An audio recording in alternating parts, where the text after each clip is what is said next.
চাঁদপুরের কচুয়ায় হিন্দু ধর্মাবলম্বীদের বৃহত্তম ধর্মীয় উৎসব শারদীয় দুর্গাপূজা ২০২৫ উপলক্ষে বিভিন্ন মণ্ডপ পরিদর্শন করেছেন উপজেলা নির্বাহী কর্মকর্তা ও প্রশাসক মোহাম্মদ হেলাল চৌধুরী। রবিবার রাতে ঐতিহ্যবাহী সাচার জগন্নাথ ধাম পূজা মণ্ডপ সহ বেশ কয়েকটি মণ্ডপ পরিদর্শন করেন তিনি।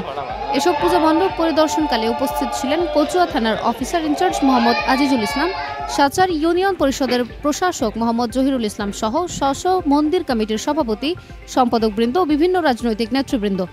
এ সময় ইউএনও মোহাম্মদ হেলাল চৌধুরী পূজা উদযাপন কমিটির নেতৃবৃন্দদের সাথে পূজার সার্বিক পরিস্থিতি নিয়ে কথা বলেন।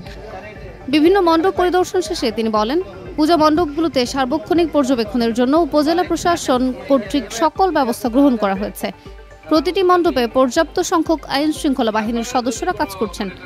আশা করি এবছর কচুয়ায় হিন্দু ধর্মাবলম্বীরা নির্বিঘ্নেই পূজা উদযাপন করতে পারবেন।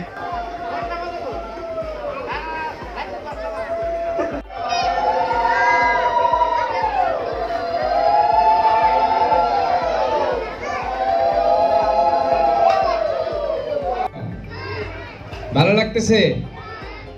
আচ্ছা, আমরা তোমাদেরকে আসছি, তোমরা কি পূজা পালন করো?